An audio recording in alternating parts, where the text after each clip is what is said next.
ਵਾਣੀ ਗੁਰੂ ਹੈ ਬਾਣੀ, ਵਿੱਚ ਬਾਣੀ ਅੰਮ੍ਰਿਤ ਸਾਰੇ। ਗੁਰਬਾਣੀ ਕਹੈ ਸੇਵਕ ਜਨ ਮਾਨੈ, ਪਰਤਖ ਗੁਰੂ ਨਿਸਤਾਰੇ।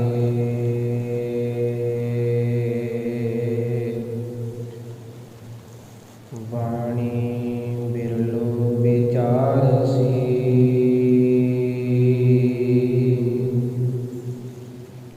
ਜੇ ਕੋ ਗੁਰਮੁਖ ਹੋਏ। ਇਹ ਬਾਣੀ ਮਹਾਂਪੁਰਖ ਕੀ, ਨਿਜ ਘਰ ਵਾਸਾ ਹੋਏ।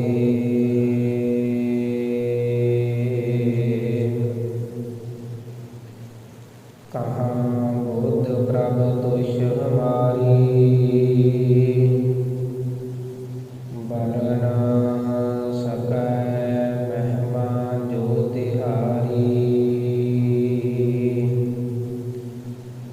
ਹਮ ਨਾ ਸਕਤ ਕਰ ਸਿਫਤ ਤੁਮਾਰੀ, ਆਪ ਲਿਵੋ ਤੁਮ ਕਥਾ ਸੁਧਾਰੀ।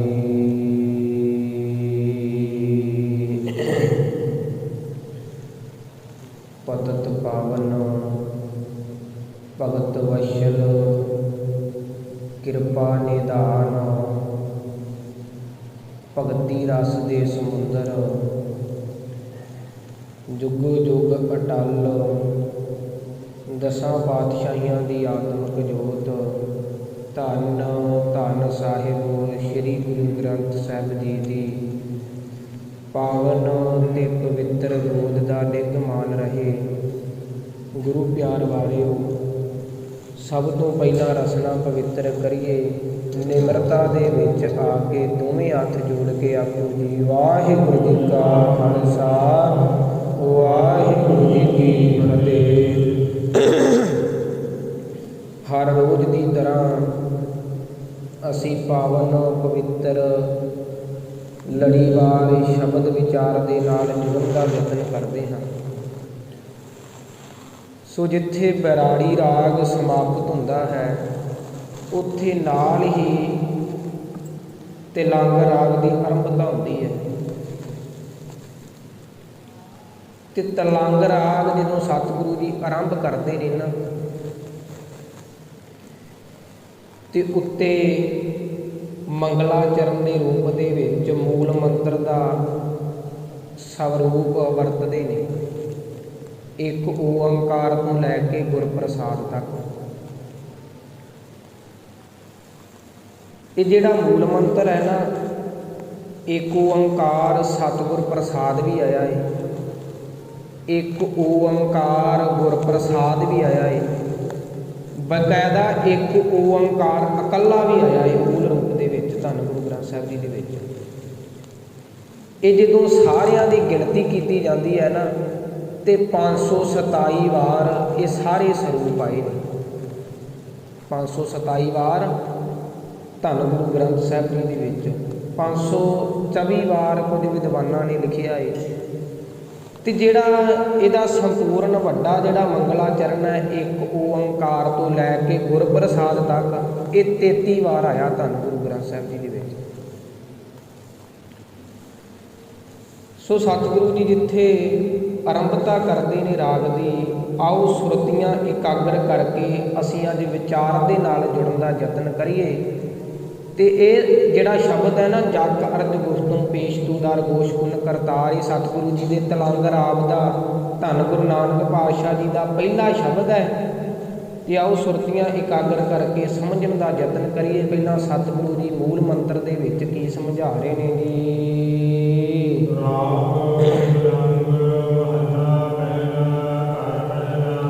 ਸਤਿਗੁਰੂ ਜੀ ਕਹਿੰਦੇ ਇਹ ਰਾਗ ਤਲੰਗ ਦੀ ਆਰੰਭਤਾ ਹੈ। ਰਾਗ ਤਲੰਗ ਹੈ ਤੇ ਮਹੱਲਾ ਪਹਿਲਾ ਧੰਨ ਗੁਰੂ ਨਾਨਕ ਪਾਤਸ਼ਾਹ ਜੀ ਦਾ ਇਹ ਸ਼ਬਦ ਹੈ। ਘਰ ਪਹਿਲਾ ਤੇ ਪਹਿਲੇ ਘਰ ਦੇ ਵਿੱਚ ਰਾਗੀ ਸਿੰਘਾਂ ਨੂੰ ਗਾਉਣ ਦੀ ਹਦਾਇਤ ਹੈ ਕਿ ਸ਼ਬਦ ਨੂੰ ਪਹਿਲੇ ਘਰ ਦੇ ਵਿੱਚ ਉਚਾਰਨ ਕਰਨਾ ਹੈ। ਤੇ ਸੋ ਸਤਿਗੁਰੂ ਜੀ ਕੀ ਸਮਝਾ ਰਹੇ ਨੇ ਅੱਗੇ, ਇੱਕ ਓੰਕਾਰ ਸਤਿਨਾਮ ਕਰਤਾ ਨਿਰਭਉ ਨਿਰਵੈਰ ਅਕਾਲ ਮੂਰਤ ਅਜੂਨੀ ਸੈਭੰ ਗੁਰ ਪ੍ਰਸਾਦਿ। ਸਤਿਗੁਰੂ ਜੀ ਇਸ ਪਾਵਨ ਪਵਿੱਤਰ ਮੂਲ ਦੇ ਵਿੱਚ, ਕਿਉਂਕਿ ਵਿਦਵਾਨਾਂ ਦਾ ਕਥਨ ਹੈ ਇੱਕ ਓੰਕਾਰ ਜਿਹੜਾ ਸ਼ਬਦ ਹੈ ਨਾ, ਅੱਗੇ ਵੀ ਇੱਕ ਦਿਨ ਥੋੜ੍ਹੀ ਜਿਹੀ ਵਿਚਾਰ ਇੱਕ ਓੰਕਾਰ 'ਤੇ ਕੀਤੀ ਸੀ, ਥੋੜ੍ਹੀ ਜਿਹੀ ਨਾ ਮਾਤਰ, ਬਲਕਿ ਇੱਕ ਓੰਕਾਰ ਦੀ ਵਿਚਾਰ ਮੁੱਕਦੀ ਨਹੀਂ, ਭਾਵੇਂ ਇੱਥੇ ਸਾਲਾਂ ਬੱਧੀ ਕਰੀ ਜਾਈਏ। ਵਿਦਵਾਨਾਂ ਦਾ ਇਹ ਕਥਨ ਹੈ ਕਿ ਇੱਕ ਓੰਕਾਰ ਦੀ ਵਿਆਖਿਆ ਜਪਜੀ ਸਾਹਿਬ ਹੈ ਤੇ ਜਪਜੀ ਸਾਹਿਬ ਦੀ ਵਿਆਖਿਆ ਧੰਨ ਗੁਰੂ ਗ੍ਰੰਥ ਸਾਹਿਬ ਹੈ। ਭਾਵ ਜੁੜਿਆ ਕਿੱਥੇ ਆ ਕੇ ਇੱਕ ਓੰਕਾਰ ਤੇ, ਕਿ ਇੱਕ ਓੰਕਾਰ ਦੀ ਹੀ ਵਿਚਾਰਧਾਰਾ ਸਾਰਾ ਗੁਰੂ ਗ੍ਰੰਥ ਸਾਹਿਬ ਹੈ। ਇੱਕ ਓੰਕਾਰ ਦੀ ਜਿੰਨੀ ਬਾਣੀ ਹੈ, ਜੇਕਰ ਕਰਮ ਕਾਂਡਾਂ ਦੇ ਵਿੱਚੋਂ ਸਾਨੂੰ ਬਾਹਰ ਕੱਢੇਗੀ ਤੇ ਇੱਕ ਓੰਕਾਰ ਦੇ ਨਾਲ ਜੁੜੇਗੀ। ਜੇਕਰ ਕਿਸੇ ਸੰਤ ਦੇ ਨਾਲ, ਮਹਾਂਪੁਰਖ ਦੇ ਨਾਲ ਜੁੜੇਗੀ ਤੇ ਉਹ ਇਸ ਕਰਕੇ ਨਹੀਂ ਜੁੜੇਗੀ ਕਿ ਇਹਨਾਂ ਦੇ ਕੋਲ ਮਾਇਆ ਬਹੁਤ ਹੈ, ਪੈਸਾ ਬਹੁਤ, ਉਹ ਇਸ ਕਰਕੇ ਜੁੜੇਗੀ ਗੁਰਬਾਣੀ ਕਿ ਇਹਨਾਂ ਨੇ ਇੱਕ ਓੰਕਾਰ ਨੂੰ ਸਿਮਰਿਆ ਹੈ, ਇਹਨਾਂ ਨੇ ਇੱਕ ਨੂੰ ਜਪਿਆ ਹੈ।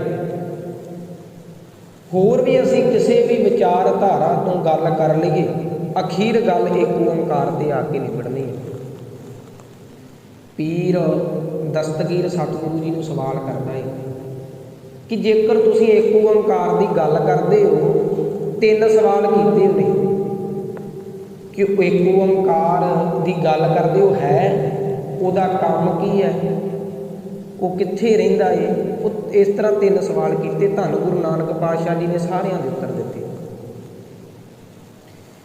ਵੇਖੋ ਜਿਹੜਾ ਓੰਕਾਰ ਸ਼ਬਦ ਹੈ ਨਾ, ਇਹ ਪਹਿਲੇ ਵੀ ਧਰਮ ਗ੍ਰੰਥਾਂ ਦੇ ਵਿੱਚ ਵਰਤਿਆ ਗਿਆ ਹੈ, ਪਰ ਸਤਿਗੁਰੂ ਧੰਨ ਗੁਰੂ ਨਾਨਕ ਪਾਤਸ਼ਾਹ ਜੀ ਨੇ ਗਣਤ ਦਾ ਇੱਕ ਵਰਤਿਆ, ਗਣਤ ਦਾ, ਕਿਉਂਕਿ ਇੱਕ ਇਸ ਤਰ੍ਹਾਂ ਵੀ ਸ਼ਬਦ ਬਣਦਾ ਹੀ ਨਹੀਂ, ਸਿਹਾਰੀ ਤੇ ਕੱਕਾ ਬੁਲਾਉਣ ਦੇ ਵਿੱਚ ਅਸੀਂ ਇਸ ਤਰ੍ਹਾਂ ਹੀ ਬੁਲਾਵਾਂਗੇ, ਪਰ ਵਰਤਿਆ ਮੈਥ ਦਾ, ਵਰਤਿਆ ਗਣਤ ਦਾ। ਵੇਖੋ ਜਿਹੜਾ ਉੱਦਾਂ ਸ਼ਬਦ ਆਉਂਦਾ ਨਾ ਧੰਨ ਗੁਰੂ ਗ੍ਰੰਥ ਸਾਹਿਬ ਜੀ ਦੇ ਵਿੱਚ ਇੱਕ ਲਿਖਿਆ, ਈੜੀ ਸਿਹਾਰੀ ਕੱਕਾ ਮੁਕਤਾ ਵੀ ਆਵੇਗਾ, ਈੜੀ ਸਿਹਾਰੀ ਤੇ ਕੱਕੇ ਨੂੰ ਸਿਹਾਰੀ ਵਾਲਾ ਸ਼ਬਦ ਵੀ ਆਵੇਗਾ, ਈੜੀ ਸਿਹਾਰੀ ਤੇ ਕੱਕੇ ਨੂੰ ਔਂਕੜ ਵਾਲਾ ਵੀ ਆਵੇਗਾ, ਵੱਖੋ ਵੱਖਰੇ ਤਰ੍ਹਾਂ ਦੇ, ਕਿਉਂਕਿ ਉਹ ਜਦੋਂ ਮਗਰ ਲਗਾ ਮਾਤਰਾ ਲੱਗਦੀ ਹੈ ਤੇ ਲਗਾ ਮਾਤਰਾ ਅਨੁਸਾਰ ਅਰਥ ਬਦਲ ਜਾਂਦੇ ਨੇ। ਹੁਣ ਜਦੋਂ ਅਸੀਂ ਸ਼ਬਦ ਪੜ੍ਹਦੇ ਹਾਂ ਧੰਨ ਗੁਰੂ ਗ੍ਰੰਥ ਸਾਹਿਬ ਜੀ ਦੇ ਵਿੱਚ, ਜਪਜੀ ਸਾਹਿਬ ਦੇ ਵਿੱਚ, ਸਹਿਸ ਸਿਆਣਪਾਂ ਲੱਖ ਹੋਏ ਤਾਂ ਇੱਕ ਨਾ ਚੱਲੈ ਨਾਲ, ਇੱਕ ਸ਼ਬਦ ਵਰਤਿਆ ਇੱਥੇ, ਭਾਵ ਇੱਥੇ ਈੜੀ ਸਿਹਾਰੀ ਤੇ ਕੱਕਾ ਮੁਕਤਾ ਹੈ ਕਿ ਇੱਕ ਵੀ ਸਿਆਣਪ ਨਹੀਂ ਨਾਲ ਜੁੜਦੀ। ਹੁਣ ਥੋੜ੍ਹਾ ਜਿਹਾ ਅੱਗੇ ਚਲੇ ਜਾਈਏ, ਇੱਥੇ ਸਤਿਗੁਰੂ ਜੀ ਨੇ ਈੜੀ ਸਿਹਾਰੀ ਕੱਕਾ ਮੁਕਤਾ ਲਾ ਦਿੱਤਾ ਕਿ ਭਾਵ ਇੱਕ ਵੀ ਸਿਆਣਪ ਨਾਲ ਨਹੀਂ ਜਾਵੇਗੀ, ਭਾਵੇਂ ਹਜ਼ਾਰਾਂ ਸਿਆਣਪਾਂ ਹੋਣ। ਇੱਥੇ ਅਰਥ ਹੋਰ ਹੈ। ਹੁਣ ਜਪਜੀ ਸਾਹਿਬ ਦੇ ਵਿੱਚ ਹੀ ਥੋੜ੍ਹਾ ਜਿਹਾ ਅੱਗੇ ਚਲੇ ਜਾਈਏ ਆਪਾਂ, ਇੱਕ ਨਾ ਹੁਕਮੀ ਬਖਸ਼ੀਸ, ਇੱਕ ਹੁਕਮੀ ਸਦਾ ਭਵਾਈਏ, ਇੱਕ ਹੁਕਮੀ ਸਦਾ ਭਵਾਈਏ, ਇੱਥੇ ਵੀ ਇੱਕ ਸ਼ਬਦ ਹੈ। ਇੱਥੇ ਈੜੀ ਸਿਹਾਰੀ ਤੇ ਕੱਕੇ ਨੂੰ ਵੀ ਸਿਹਾਰੀ ਲੱਗੀ ਹੋਈ ਹੈ। ਹੁਣ ਇੱਥੇ ਅਰਥ ਹੋਰ ਬਣਦਾ ਹੈ ਕਿ ਉਹਦੇ ਹੁਕਮ ਦੇ ਅੰਦਰ ਇੱਕ ਨਾ ਹੁਕਮੀ ਬਖਸ਼ੀਸ, ਇੱਕ ਹੁਕਮੀ ਸਦਾ ਭਵਾਈਏ, ਇੱਕ ਤੇ ਉਹ ਨੇ, ਉਹ ਮਨੁੱਖ ਨੇ ਜਿਹੜੇ ਉਹਦੇ ਹੁਕਮ ਦੇ ਅੰਦਰ ਵਡਿਆਈਆਂ ਲੈਂਦੇ ਪਏ ਨੇ, ਤੇ ਇੱਕ ਉਹ ਨੇ ਜਿਹੜੇ ਭਵਾਉਂਦੇ ਪਏ ਨੇ, ਚੂਨਾਂ ਦੇ ਵਿੱਚ ਖਚਤ ਹੁੰਦੇ ਪਏ ਨੇ। ਬਹੁਤ ਸਾਰੇ ਬਹੁਤ ਵਾਚਕ ਸ਼ਬਦ ਆ ਗਿਆ, ਬਹੁਵਾਚਕ ਜਿਹਨੂੰ ਸ਼ਬਦ ਕਿਹਾ ਜਾਂਦਾ ਹੈ, ਭਾਵ ਈੜੀ ਸਿਹਾਰੀ ਤੇ ਕੱਕੇ ਨੂੰ ਸਿਹਾਰੀ ਲੱਗੀ, ਬਹੁਵਾਚਕ ਸ਼ਬਦ ਹੋ ਗਿਆ। ਹੁਣ ਜਪਜੀ ਸਾਹਿਬ ਦੇ ਵਿੱਚ ਥੋੜ੍ਹਾ ਜਿਹਾ ਅੱਗੇ ਪਹੁੰਚ ਗਏ ਆਪਾਂ। ਮੇਰੇ ਸਤਿਗੁਰੂ ਜੀ ਕਹਿੰਦੇ ਨੇ ਸਭਨਾ ਜੀਆਂ ਕਾ ਇੱਕ ਦਾਤਾ, ਇੱਥੇ ਵੀ ਇੱਕ ਸ਼ਬਦ ਆਇਆ, ਸਭਨਾ ਜੀਆਂ ਕਾ ਇੱਕ ਦਾਤਾ। ਇੱਥੇ ਈੜੀ ਸਿਹਾਰੀ ਤੇ ਕੱਕੇ ਨੂੰ ਔਂਕੜ ਲੱਗਾ ਹੋਇਆ ਹੈ। ਭਾਵ ਅਕਾਲ ਪੁਰਖ ਪਰਮੇਸ਼ਰ ਸਾਰਿਆਂ ਜੀਆਂ ਦਾ ਦਾਤਾ ਇੱਕ ਹੈ। ਕਿਉਂਕਿ ਜਿਹੜਾ ਵੈਸੇ ਸ਼ਬਦ ਲਿਖਣ ਦੇ ਵਿੱਚ ਇਹ ਇੱਕ ਇਸ ਤਰ੍ਹਾਂ ਬਣੇਗਾ, ਪਰ ਲਗਾ ਮਾਤਰਾ ਅਨੁਸਾਰ ਇਹਦੇ ਅਰਥ ਬਦਲ ਜਾਂਦੇ ਨੇ। ਮੇਰੇ ਸਤਿਗੁਰੂ ਜੀ ਨੇ ਜਦੋਂ ਗੁਰਬਾਣੀ ਦੀ ਆਰੰਭਤਾ ਕੀਤੀ ਹੈ, ਇੱਕ ਸ਼ਬਦ ਵਰਤਿਆ, ਉਹ ਵੀ ਗਣਤ ਦਾ, ਭਾਵ ਜਿਹੜਾ ਅਰਥ ਨਹੀਂ ਬਦਲੇਗਾ। ਕੋਈ ਵੀ ਦੁਨੀਆ ਦੀ ਤਾਕਤ ਦਾ ਅਰਥ ਇੱਕ ਰਹੇਗਾ, ਭਾਵ ਪਰਮੇਸ਼ਰ ਇੱਕ ਹੈ, ਅਕਾਲ ਪੁਰਖ ਇੱਕ ਹੈ। ਹੁਣ ਪਰਮੇਸ਼ਰ ਹੈ ਇੱਕ, ਪਰਵਰਤ ਸਾਰੇ ਪਸਾਰੇ ਦੇ ਵਿੱਚ ਰਿਹਾ। ਅਸੀਂ ਗੁਰਬਾਣੀ ਦੇ ਅੰਦਰ ਜਾ ਕੇ ਇਸ ਏਕ ਓੰਕਾਰ ਦੇ ਅਰਥ ਕਰੀਏ। ਪੰਜਵੇਂ ਪਿਤਾ ਧੰਨ ਗੁਰੂ ਅਰਜਨ ਪਾਤਸ਼ਾਹ ਜੀ ਦੇ ਅਰਥ ਕਰਨਗੇ। ਪਹਿਲੀ ਉਦਾਹਰਨ ਦੇ ਕੇ ਅਰਥ ਕਰਦੇ ਨੇ, ਕਹਿੰਦੇ ਇੱਕ ਬਾਜੀਗਰ ਹੈ ਤੇ ਉਹਦਾ ਕੀ ਕੰਮ ਹੈ? ਉਹ ਆਪਣੇ ਖੇਲ ਕਰਦਾ ਏ। ਉਹ ਬੜੇ ਤਰ੍ਹਾਂ ਦੇ ਖੇਲ ਰਚਦਾ ਏ। ਕਦੀ ਛਾਲ ਮਾਰ ਕੇ ਕੋਠਾ ਟੱਪ ਜਾਂਦਾ ਏ, ਬਹੁਤ ਉੱਚੀ ਉੱਚੀ ਛਾਲਾਂ ਮਾਰਦਾ ਏ। ਉਹ ਇੰਜ ਸਾਨੂੰ ਨਜ਼ਰੀਏ ਤੋਂ ਲੱਗਦਾ ਏ ਕਿ ਸ਼ਾਇਦ ਵੱਖੋ ਵੱਖਰੇ ਕੌਤਕ ਕਰਦਾ ਪਿਆ ਏ, ਵੱਖੋ ਵੱਖਰੀਆਂ ਖੇਡਾਂ ਕਰਦਾ ਪਿਆ ਏ, ਬਹੁਤ ਵੱਖੋ ਵੱਖਰੇ ਕੌਤਕ ਕਰਦਾ ਪਿਆ ਏ। ਪਰ ਜਦੋਂ ਉਹ ਥੱਲੇ ਉਤਰਿਆ, ਉਹਨੇ ਕੌਤਕ ਕੀਤੇ, ਖੇਲ ਰਚੇ ਤੇ ਫੇਰ ਇੱਕ ਹੋ ਗਿਆ। ਬਾਜੀਗਰ ਜੈਸੇ ਬਾਜੀ ਪਾਈ, ਧੰਨ ਗੁਰੂ ਅਰਜਨ ਪਾਤਸ਼ਾਹ ਜੀ ਸਮਝਾਉਂਦੇ ਨੇ ਗੁਰਬਾਣੀ ਦੇ ਅੰਦਰ। ਕਹਿੰਦੇ ਬਾਜੀਗਰ ਜੈਸੇ ਬਾਜੀ ਪਾਈ, ਨਾਨਾ ਰੂਪ ਭੇਖ ਦਿਖਲਾਈ, ਸਾਂਗ ਉਤਾਰ ਥੰਮਿਓ ਪਸਾਰਾ, ਤਬ ਏਕੋ ਏਕ ਓੰਕਾਰਾ। ਉਹਨੇ ਆਪਣੇ ਕੌਤਕ ਕੀਤੇ, ਖੇਲ ਰਚਿਆ। ਬਾਜੀਗਰ ਜੈਸੇ ਬਾਜੀ ਪਾਈ, ਜਿਸ ਤਰ੍ਹਾਂ ਕਹਿੰਦੇ ਬਾਜੀਗਰ ਬਾਜੀਆਂ ਪਾਉਂਦਾ ਸੀ ਨਾ, ਵੱਖੋ ਵੱਖਰੇ ਤਰ੍ਹਾਂ ਦੇ ਨਾਲ ਖੇਲ ਰਚਦਾ ਏ।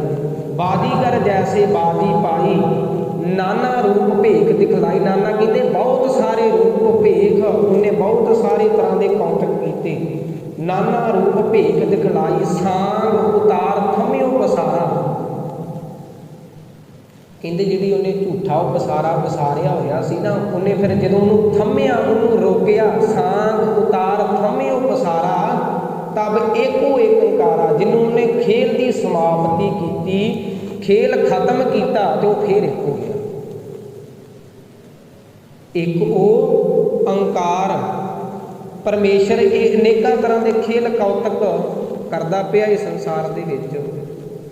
ਉਹ ਸਾਡੇ ਵਰਗੇ ਅਕਿਰਤ ਘੜਾਂ ਨੂੰ ਵੀ ਰੋਟੀ ਦਿੰਦਾ ਪਿਆ ਏ, ਪਾਪੀਆਂ ਨੂੰ ਵੀ ਰੋਟੀ, ਉਹ ਵੀ ਇਹਦਾ ਖੇਲ ਹੈ। ਉਹ ਜੀਵ ਪੈਦਾ ਕਰਦਾ ਏ ਤੇ ਨਾਲ ਹੀ ਮਾਇਆ ਦਾ ਮੂੰਹ ਲਾ ਦਿੰਦਾ, ਉਹਦਾ ਖੇਲ ਹੈ। ਉਹ ਸਾਰਾ ਕੁਝ ਕਰਦਾ ਹੋਇਆ ਵੀ ਕੀ ਹੈ? ਇੱਕ ਹੈ। ਹੁਣ ਧੰਨ ਗੁਰੂ ਅਰਜਨ ਪਾਤਸ਼ਾਹ ਜੀ ਇਸੇ ਸ਼ਬਦ ਦੇ ਵਿੱਚ ਹੋਰ ਵੀ ਉਦਾਹਰਨਾਂ ਦਿੰਦੇ ਨੇ। ਕਹਿੰਦੇ ਜਲ ਤੇ ਉੱਟੇ ਅਨਕ ਤਰੰਗਾ। ਹੁਣ ਸਮੁੰਦਰ ਦੇ ਕੰਢੇ ਤੇ ਕੋਈ ਜਾ ਕੇ ਜਦੋਂ ਤੱਕਦਾ ਇਹਨਾਂ ਲਹਿਰਾਂ ਨੂੰ, ਸੰਤ ਸਿੰਘ ਮਸਕੀਨ ਜੀ ਹੋਣੀ ਬਹੁਤ ਵਧੀਆ ਉਦਾਹਰਨਾਂ ਦਿੰਦੇ ਹੁੰਦੇ ਸਨ। ਉਹਨਾਂ ਦੀ ਇੱਕ ਕਿਤਾਬ ਹੈ 94 ਲੈਕਚਰ। ਉਹ ਕਹਿੰਦੇ ਉਹਨਾਂ ਸਮੁੰਦਰ ਦੇ ਕੰਢੇ ਤੇ ਜਾ ਕੇ ਕੋਈ ਨਜ਼ਰੀਆ ਤੱਕੇ, ਕੋਈ ਵੇਖੇ, ਉਹ ਜਦੋਂ ਲਹਿਰਾਂ ਨੂੰ ਤੱਕਦਾ ਹੈ ਤੇ ਉਹਨੂੰ ਇੰਝ ਮਹਿਸੂਸ ਹੁੰਦਾ ਹੈ ਅੰਦਰ ਕਿ ਜਿਸ ਤਰ੍ਹਾਂ ਲਹਿਰਾਂ ਸਮੁੰਦਰ ਤੋਂ ਵੱਖਰੀਆਂ ਨੇ। ਹੁਣ ਇਹੀ ਗੱਲ ਕਰਦੇ ਪਏ ਨੇ ਧੰਨ ਗੁਰੂ ਅਰਜਨ ਪਾਤਸ਼ਾਹ ਜੀ। ਕਹਿੰਦੇ ਜਲ ਤੇ ਉੱਠੇ ਅਨਕ ਤਰੰਗਾ। ਤਰੰਗਾ ਕਹਿੰਦੇ ਲਹਿਰਾਂ ਨੂੰ, ਕਹਿੰਦੇ ਜਲ ਦੇ ਵਿੱਚੋਂ, ਭਾਵ ਸਮੁੰਦਰ ਦੇ ਵਿੱਚੋਂ ਅਨੇਕ ਪ੍ਰਕਾਰ ਦੀਆਂ, ਬੇਅੰਤ ਪ੍ਰਕਾਰ ਦੀਆਂ ਲਹਿਰਾਂ ਉੱਠਦੀਆਂ ਨੇ। ਤੇ ਜਿਹੜਾ ਤੱਕਦਾ ਪਿਆ ਏ ਉਹਨੂੰ ਕੰਢੇ ਤੇ ਖਲੋ ਕੇ ਉਹਨੂੰ ਇੰਝ ਮਹਿਸੂਸ ਹੁੰਦਾ ਪਿਆ ਏ ਜਿਸ ਤਰ੍ਹਾਂ ਲਹਿਰਾਂ ਸਮੁੰਦਰ ਤੋਂ ਵੱਖ ਨੇ। ਪਰ ਵੱਖ ਨਹੀਂ, ਜਦੋਂ ਉਹ ਲਹਿਰਾਂ ਦੀ ਸਮਾਪਤੀ ਹੋਵੇਗੀ ਨਾ, ਉਹ ਹੈ ਸਮੁੰਦਰ ਹੀ। ਜਿਸ ਤਰ੍ਹਾਂ ਲਹਿਰਾਂ ਜਲ ਦੇ ਵਿੱਚੋਂ ਉੱਠੀਆਂ, ਹੈ ਸਮੁੰਦਰ ਹੀ ਉਹ। ਪਰਮੇਸ਼ਰ ਦੇ ਅਨੇਕਾਂ ਤਰ੍ਹਾਂ ਦੇ ਕੌਤਕ ਹੈ, ਉਹ ਕੀ ਹੈ? ਏਕ ਓੰਕਾਰ। ਜਲ ਤੇ ਉੱਠੇ ਅਨਕ ਤਰੰਗਾ, ਕਨਕ ਭੂਖਨ ਕੀਨੇ ਬਹੁ ਰੰਗਾ। ਕਨਕ ਕਹਿੰਦੇ ਸੋਨੇ ਨੂੰ, ਭੂਖਨ ਕਹਿੰਦੇ ਗਹਿਣਿਆਂ ਨੂੰ। ਹੁਣ ਸਤਿਗੁਰੂ ਜੀ ਉਦਾਹਰਨ ਦਿੰਦੇ ਪਏ ਨੇ ਗਹਿਣਿਆਂ ਦੀਆਂ। ਕਹਿੰਦੇ ਸੋਨੇ ਤੋਂ ਕਿੰਨੇ ਗਹਿਣੇ ਬਣਦੇ ਨੇ। ਕਨਕ ਭੂਖਨ ਕਿੰਨੇ ਬਹੁ ਰੰਗਾ, ਬਹੁਤ ਪ੍ਰਕਾਰ ਦੇ ਬਹੁਤ ਰੰਗਾਂ ਦੇ ਗਹਿਣੇ ਬਣਦੇ ਨੇ। ਇੱਕੋ ਹੀ ਉਹ ਗਹਿਣਾ ਇੱਕੋ ਹੀ ਸੋਨਾ ਹੁੰਦਾ ਹੈ, ਉਹਦੇ ਤੋਂ ਹੀ ਹਾਰ ਬਣ ਜਾਂਦਾ ਹੈ, ਉਹਦੇ ਤੋਂ ਹੀ ਹੋਰ ਬਹੁਤ ਜਿਸ ਤਰ੍ਹਾਂ ਵੱਖੋ ਵੱਖਰੇ ਪ੍ਰਕਾਰ ਦੇ ਗਹਿਣੇ ਬਣਦੇ ਨੇ। ਤੇ ਪਰ ਹੈ ਉਹ ਕੀ ਹੈ, ਜਦੋਂ ਉਹਨੂੰ ਕਠਾਲੀ ਦੇ ਵਿੱਚ ਢਾਲਿਆ ਜਾਵੇਗਾ ਉਹ ਹੈ ਇੱਕ, ਹੈ ਸੋਨਾ। ਇਸੇ ਤਰ੍ਹਾਂ ਕਹਿੰਦੇ ਪਰਮੇਸ਼ਰ ਅਨੇਕਾਂ ਪ੍ਰਕਾਰਾਂ ਦੇ ਕੌਤਕ ਕਰਦਾ ਹੈ। ਕੀ ਹੈ? ਏਕ ਓੰਕਾਰ। ਹੁਣ ਸਤਿਗੁਰੂ ਜੀ ਅੱਗੇ ਫਿਰ ਸਮਝਾਉਂਦੇ ਨੇ, ਏਕ ਓੰਕਾਰ ਦੀ ਵਿਚਾਰਧਾਰਾ ਅਸੀਂ ਸਮਝੀਏ ਬਹੁਤ ਵਿਸ਼ਾਲ ਹੈ। ਕਨਕ ਭੂਖਨ ਕੀਨੇ ਬਾਹੋ ਰੰਗਾ, ਜਿਸ ਤਰ੍ਹਾਂ ਸੋਨੇ ਤੋਂ ਅਨੇਕਾਂ ਪ੍ਰਕਾਰ ਦੇ ਗਹਿਣੇ ਬਣਦੇ ਨੇ, ਅਨੇਕਾਂ ਪ੍ਰਕਾਰ ਦੇ ਹੋਰ ਸਾਜੋ ਸਮਾਨ ਕਈ ਕੁਝ ਬਣਦਾ ਏ, ਪਰ ਹੈ ਸੋਨਾ ਹੀ। ਬੀਜ ਬੀਜ ਦੇਖਿਓ ਬਹੁ ਪ੍ਰਕਾਰਾ। ਹੁਣ ਸਤਿਗੁਰੂ ਜੀ ਨੇ ਫਿਰ ਉਦਾਹਰਨ ਦੇ ਦਿੱਤੀ ਬੀਜ ਦੀ। ਬੀਜ ਬੀਜ ਦੇਖਿਓ ਬਹੁ ਪ੍ਰਕਾਰਾ, ਫਲ ਪਾਕੇ ਤੇ ਏਕ ਓੰਕਾਰਾ। ਕੋਈ ਵੀ ਰੁੱਖ ਲਾ ਲਿਆ ਜਾਵੇ, ਕੋਈ ਵੀ ਫਲ ਵਾਲਾ ਦਰਖਤ ਲਾ ਲਿਆ ਜਾਵੇ। ਹੁਣ ਅੰਬ ਦਾ ਦਰਖਤ ਹੈ, ਅਸੀਂ ਸਾਰਿਆਂ ਨੇ ਦੇਖਿਆ ਹੋਵੇਗਾ। ਉਹ ਅੰਬ ਦੀ ਜਿਹੜੀ ਗਿੱਡਕ ਹੁੰਦੀ ਹੈ ਉਹਨੂੰ ਬੀਜਿਆ ਜਾਂਦਾ ਹੈ ਭੂਮੀ ਦੇ ਵਿੱਚ, ਧਰਤੀ ਦੇ ਵਿੱਚ। ਉਹ ਥੋੜ੍ਹਾ ਜਿਹਾ ਵੱਡਾ ਹੁੰਦਾ ਹੈ, ਬੂਟਾ ਨਿਕਲਦਾ ਹੈ, ਸ਼ਾਖਾਂ ਨਿਕਲਦੀਆਂ ਨੇ, ਪੱਤੇ ਨਿਕਲਦੇ ਨੇ, ਉਹਨੂੰ ਬੂਰ ਪੈਂਦਾ ਹੈ, ਬੂਰ ਤੋਂ ਫੁੱਲ ਬਣਦਾ ਹੈ, ਫੁੱਲ ਤੋਂ ਫਲ ਬਣਦਾ ਹੈ, ਫਲ ਕੱਚਾ ਹੁੰਦਾ ਹੈ ਫਿਰ ਪੱਕ ਜਾਂਦਾ ਹੈ। ਜਦੋਂ ਪੂਰਾ ਸੰਪੂਰਨ ਫਲ ਪੱਕ ਗਿਆ ਨਾ, ਅਖੀਰ ਨੂੰ ਵੇਖਿਆ ਉਹਦੇ ਵਿੱਚੋਂ ਉਹੀ ਗਿਟਕ ਨਿਕਲੀ ਜਿਹੜੀ ਬੀਜੀ ਸੀ। ਉਹਨੇ ਕੌਤਕ ਵੱਖੋ ਵੱਖਰੇ ਕੀਤੇ। ਬੀਜ ਧਰਤੀ ਦੇ ਵਿੱਚ ਬੀਜਿਆ ਗਿਆ, ਉਹੀ ਗਿਟਕ ਬੀਜੀ ਗਈ। ਉਹਨੇ ਸਹਿਜੇ ਸਹਿਜੇ ਸ਼ਾਖਾਂ ਖਿਲਾਰੀਆਂ, ਪੱਤੇ ਖਿਲਾਰੇ, ਬੂਰ ਪਿਆ, ਫਲ ਲੱਗਾ, ਕੱਚਾ ਲੱਗਾ, ਪੱਕਾ। ਤੇ ਜਦੋਂ ਵੇਖਿਆ ਨਾ ਹੈਰਾਨ ਹੋਇਆ ਕਿ ਉਹੀ ਜਿਹੜੀ ਗਿਟਕ ਬੀਜੀ ਫਿਰ ਉਹੀ ਨਿਕਲੀ। ਬੀਜ ਬੀਜ ਦੇਖਿਓ ਬਹੁ ਪ੍ਰਕਾਰਾ, ਫਲ ਪਾਕੇ ਤੇ ਏਕ ਓੰਕਾਰਾ। ਇੱਕ ਓੰਕਾਰ, ਇਹ ਹੈ ਇੱਕ ਓੰਕਾਰ। ਜਦੋਂ ਉਹਨੂੰ ਦੇਖਿਆ, ਫਲ ਹਰੇਕ ਰੁੱਖ ਦੇ ਅੰਦਰ ਇਹੀ ਕੁਝ ਹੁੰਦਾ ਹੈ, ਕਿਉਂਕਿ ਉਹਦਾ ਬੀਜ ਉਹਦੇ ਵਿੱਚ ਹੀ ਹੈ। ਉਹਨੂੰ ਬੀਜਿਆ ਜਾਵੇਗਾ, ਉਹ ਆਪਣਾ ਫਲਾਓ ਕਰੇਗਾ, ਵਿਸਥਾਰ ਕਰੇਗਾ, ਪਰ ਅਖੀਰ ਨੂੰ ਇੱਕ ਹੋਵੇਗਾ, ਅਖੀਰ ਨੂੰ ਇੱਕ ਹੀ ਹੋ ਜਾਵੇਗਾ। ਅਸੀਂ ਜਾਪ ਸਾਹਿਬ ਦੀ ਬਾਣੀ ਪੜ੍ਹਦੇ ਹਾਂ, ਮੇਰੇ ਸਤਿਗੁਰੂ ਜੀ ਕਹਿੰਦੇ ਖੇਲ ਖੇਲ ਆਖੇਲ ਖੇਲਣ ਅੰਤ ਕੋ ਕਰੇ। ਉਹ ਜਿਹੜਾ ਪਰਮੇਸ਼ਰ ਹੈ ਨਾ, ਬਹੁਤ ਸਾਰੇ ਸੰਸਾਰ ਦੇ ਉੱਤੇ ਖੇਲ ਕਰਦਾ, ਪਰ ਅੰਤ ਨੂੰ ਇੱਕ ਹੈ ਉਹ ਇੱਕ। ਅਕਾਲ ਪੁਰਖ ਪਰਮੇਸ਼ਰ ਹੈ ਇੱਕ। ਹੁਣ ਸਤਿਗੁਰੂ ਜੀ ਧੰਨ ਗੁਰੂ ਅਰਜਨ ਪਾਤਸ਼ਾਹ ਜੀ ਫਿਰ ਅੱਗੇ ਸਮਝਾਉਂਦੇ ਨੇ, ਕਹਿੰਦੇ ਸਹਿਸ ਘਟਾ ਮੈਂ ਏਕ ਆਕਾਸ਼। ਸਹਿਸ ਕਹਿੰਦੇ ਹਜ਼ਾਰਾਂ ਨੂੰ, ਘਟਾ ਕਹਿੰਦੇ ਘੜਿਆਂ ਨੂੰ। ਸਹਿਸ ਘਟਾ ਮੈਂ, ਕਹਿੰਦੇ ਹਜ਼ਾਰਾਂ ਘੜਿਆਂ ਦੇ ਵਿੱਚ ਨਾ ਹਜ਼ਾਰਾਂ ਹੀ ਆਕਾਸ਼ ਦਿੰਦੇ ਨੇ। ਵੇਖੋ ਇਸ ਧਰਤੀ ਦੇ ਉੱਤੇ, ਇਸ ਭੂਮੀ ਦੇ ਉੱਤੇ ਹਜ਼ਾਰਾਂ ਹੀ ਘੜੇ ਪਾਣੀ ਦੇ ਭਰ ਕੇ ਰੱਖ ਦਿੱਤੇ ਜਾਣ, ਹਜ਼ਾਰਾਂ ਹੀ ਘੜੇ। ਇਹ ਸਤਿਗੁਰੂ ਜੀ ਸਮਝਾਉਣ ਦੇ ਲਈ ਦ੍ਰਿਸ਼ਟਾਂਤ ਦਿੱਤੇ ਨੇ ਕਿ ਕਿਤੇ ਐਵੇਂ ਭੜਕੇ ਨਾ ਫਿਰਿਓ, ਪਰਮਾਤਮਾ ਇੱਕ ਹੈ। ਉਹ ਹਰੇਕ ਦੇ ਹਿਰਦੇ ਦੇ ਵਿੱਚ ਵਸਿਆ ਹੋਇਆ, ਹਰੇਕ ਧਰਤੀ ਦੇ ਕਿਨਕੇ ਦੇ ਵਿੱਚ, ਛੋਟੇ ਜੀਵ ਤੋਂ ਲੈ ਕੇ ਵੱਡੇ ਜੀਵ ਦੇ ਵਿੱਚ ਵਸਿਆ ਹੋਇਆ, ਪਰ ਹੈ ਉਹ ਇੱਕ। ਮੇਰੇ ਸਤਿਗੁਰੂ ਜੀ ਕਹਿੰਦੇ ਸਹਿਸ ਘਟਾ ਮੈਂ ਏਕ ਆਕਾਸ਼, ਘਟ ਫੂਟੇ ਉਹੀ ਪ੍ਰਗਾਸ। ਕਹਿੰਦੇ ਧਰਤੀ ਦੇ ਉੱਤੇ ਹਜ਼ਾਰਾਂ ਘੜੇ ਪਏ ਹੋਏ ਨੇ, ਪਰ ਹਜ਼ਾਰਾਂ ਘੜਿਆਂ ਦੇ ਵਿੱਚ ਜਦੋਂ ਅਸੀਂ ਪਰਮੇਸ਼ਰ ਨੂੰ ਦੇਖਾਂਗੇ, ਹਜ਼ਾਰਾਂ ਹੀ ਆਕਾਸ਼ ਜਿਹੜੇ ਨੇ, ਹਜ਼ਾਰਾਂ ਹੀ ਆਕਾਸ਼ ਨਜ਼ਰ ਆਉਣਗੇ ਹਜ਼ਾਰਾਂ ਘੜਿਆਂ ਦੇ ਵਿੱਚ। ਕਹਿੰਦੇ ਜਦੋਂ ਸਾਰੇ ਘੜੇ ਵਿਨਾਸ਼ ਹੋ ਗਏ ਨਾ, ਘਟ ਫੂਟੇ ਉਹੀ ਪ੍ਰਗਾਸ। ਜਦੋਂ ਸਾਰੇ ਘੜੇ ਟੁੱਟ ਜਾਣਗੇ ਤੇ ਫਿਰ ਕੀ ਰਹਿ ਜਾਵੇਗਾ? ਇੱਕ। ਧਰਤੀ ਤੇ ਘੜੇ ਰੱਖੇ ਹੋਏ ਨੇ, ਜਦੋਂ ਘੜਿਆਂ ਦੇ ਵਿੱਚ ਪਾਣੀ ਸੀ ਉਦੋਂ ਤੇ ਪਰਮੇਸ਼ਰ, ਉਦੋਂ ਤੇ ਆਕਾਸ਼ ਲੱਗਦੇ ਸੀ ਹਜ਼ਾਰਾਂ ਨੇ। ਜਦੋਂ ਘੜੇ ਸਾਰੇ ਹੀ ਟੁੱਟ ਗਏ ਫਿਰ ਆਕਾਸ਼ ਇੱਕ ਲੱਗੇਗਾ। ਇਹ ਕੀ ਹੋ ਗਿਆ? ਇੱਕ ਓੰਕਾਰ। ਉਹਦੇ ਅਨੇਕਾਂ ਤਰ੍ਹਾਂ ਦੇ ਘੜਿਆਂ ਵਾਂਗੂ ਖੇਲ ਨੇ, ਉਹ ਲੱਗਦਾ ਵੱਖੋ ਵੱਖਰਾ ਹੈ ਪਰ ਹੈ ਇੱਕ। ਅੱਗੇ ਮੈਂ ਪਹਿਲਾਂ ਵੀ ਬੇਨਤੀ ਕੀਤੀ ਹੈ, ਸਤਿਗੁਰੂ ਜੀ ਨੇ ਗਣਤ ਦਾ ਇੱਕ ਵਰਤਿਆ, ਗਣਤ ਦਾ, ਮੈਥ ਦਾ, ਭਾਵ ਅਰਥ ਨਹੀਂ ਚੇਂਜ ਹੋਣਗੇ, ਇਹ ਅਰਥ ਕਦੀ ਵੀ ਬਦਲ ਨਹੀਂ ਸਕਦੇ। ਇਹ ਇੱਕ ਹੈ, ਸਤਿਗੁਰੂ ਜੀ ਦੀ ਵਿਚਾਰਧਾਰਾ ਇੱਕ ਹੈ। ਪੂਜਾ ਅਕਾਲ ਕੀ, ਪਰਚਾ ਸ਼ਬਦ ਕਾ, ਦੀਦਾਰ ਖਾਲਸੇ ਕਾ। ਅਕਾਲ ਇੱਕ ਓੰਕਾਰ ਕੀ ਹੈ? ਉਹ ਅਕਾਲ ਹੈ, ਮੌਤ ਤੋਂ ਰਹਿਤ ਹੈ।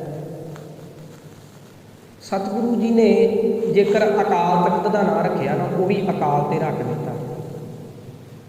ਅਕਾਲ ਭਾਵ ਕੋਈ ਵਿਨਾਸ਼ ਨਹੀਂ ਕਰ ਸਕਦਾ, ਅਕਾਲ ਪੁਰਖ ਦਾ ਉਹ ਤਖਤ ਹੈ ਅਕਾਲ। ਜੇਕਰ ਸਾਡਾ ਜਕਾਰਾ, ਉਹ ਵੀ ਸਤਿ ਸ੍ਰੀ ਅਕਾਲ ਹੈ।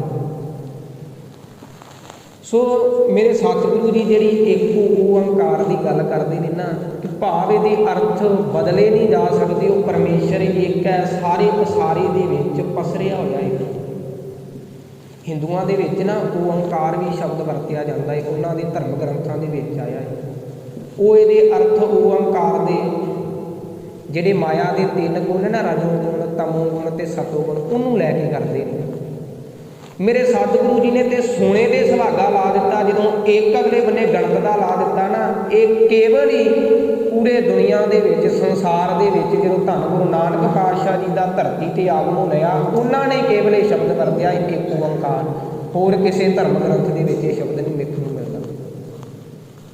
ਜਿਹੜਾ ਹੁਣ ਉੱਤੇ ਸ਼ਬਦ ਲੱਗਾ ਹੈ ਨਾ, ਊੜੇ ਦੇ ਉੱਤੇ ਜਿਹੜੀ ਲੰਮੀ ਜਿਹੀ ਲਾਂ ਲੱਗੀ ਹੋਈ ਹੈ, ਉਹ ਸੰਸਕ੍ਰਿਤ ਭਾਸ਼ਾ ਦਾ ਪਛੇਤਰ ਮੰਨਿਆ ਜਾਂਦਾ ਹੈ, ਸੰਸਕ੍ਰਿਤ ਭਾਸ਼ਾ ਦਾ।